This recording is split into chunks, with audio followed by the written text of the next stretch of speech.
আপনার বয়স যদি 50-এর বেশি হয়ে থাকে, আজকের কথাগুলো আপনার জন্য। কারণ আজকে কিছু গুরুত্বপূর্ণ কথা বলবো, যেগুলো শুনলে আপনার মনের সব টেনশান দূর হয়ে যাবে। আমি বলছি ভাই, আপনার মনের সব টেনশান দূর করব আজকে। তাই শেষ পর্যন্ত শুনুন কথাগুলো। সর্বপ্রথম নিজেকে বিন্দাস রাখার চেষ্টা করুন, একদম হাসি খুশি রাখার চেষ্টা করবেন। মনে রাখবেন, আল্লাহ যখন যেটা করেন, ভগবান যখন যেটা করেন, আমাদের ভালোর জন্যই করেন। হ্যাঁ, হয়তো আপনি অনেক দুঃখে আছেন, অনেক কষ্টে আছেন, এতে চোখের জল ফেলছেন না প্রিয় বন্ধু, বরং এই দুঃখ কষ্টগুলো না হাসি মুখে গ্রহণের চেষ্টা করুন।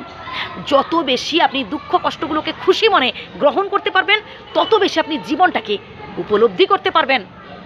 একটা সময় আপনি আপনার পরিবারের জন্য অনেক কিছু করেছেন, অনেক স্যাক্রিফাইস করেছেন, কিন্তু এখন তাদের থেকে যতটুকুন পাচ্ছেন খুবই সামান্য।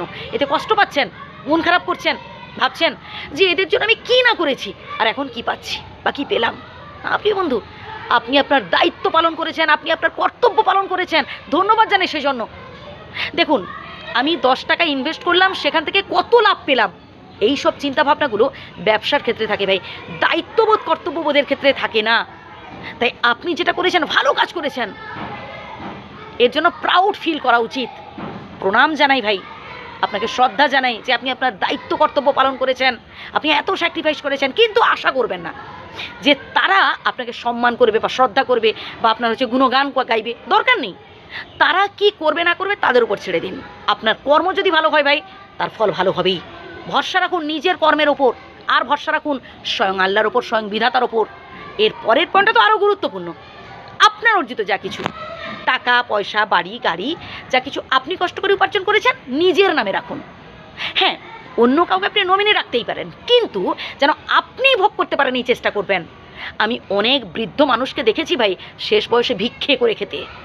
তাই নিজের নামে রাখুন ভাই, নিজের নামে রাখুন। আপনার অর্জিত যা কিছু সব নিজের নামে রাখুন, আর নিজেকে সন্তুষ্ট রাখার চেষ্টা করবেন। আপনার যেটা ভালো লাগে করুন না, গান শুনুন, খেলা দেখুন, গল্পের বই পড়ুন, টিভি দেখুন। এখন তো ইন্টারনেটের যুগ ভাই, মোবাইল দেখুন, সারা বিশ্বটাকে, সারা দুনিয়াটাকে জানার চেষ্টা করুন। বাড়িতে বসেই ভাই আপনি মানুষের উপকার করতে পারবেন, বাড়িতে বসেই ভাই আপনি মানুষের বিপদে পাশে থাকতে পারবেন। কি করে? জাস্ট এই বুদ্ধি। এই পৃথিবীতে যত সব কঠিন কঠিন কাজ বয়স্ক মানুষেরাই করে থাকেন ভাই, প্রণাম জানাই সেজন্য। সুবুদ্ধি তো দিতে পারেন ভাই। দেখবেন পাড়ায় যখন কোনো গণ্ডগোল হয়, তখন দেখবেন বেশি বয়স্ক মানুষকে ইনভাইট করা হয়। তার কারণ কি বলুন তো? কারণ বয়স্ক মানুষদের না এই বুদ্ধির জোরটা বেশি। তাই প্রণাম জানি আপনাকে। একদম নিজেকে অসহায় ভাববেন না, একদম নিজেকে দুর্বল ভাববেন না, বরং নিজেকে স্ট্রং রাখুন।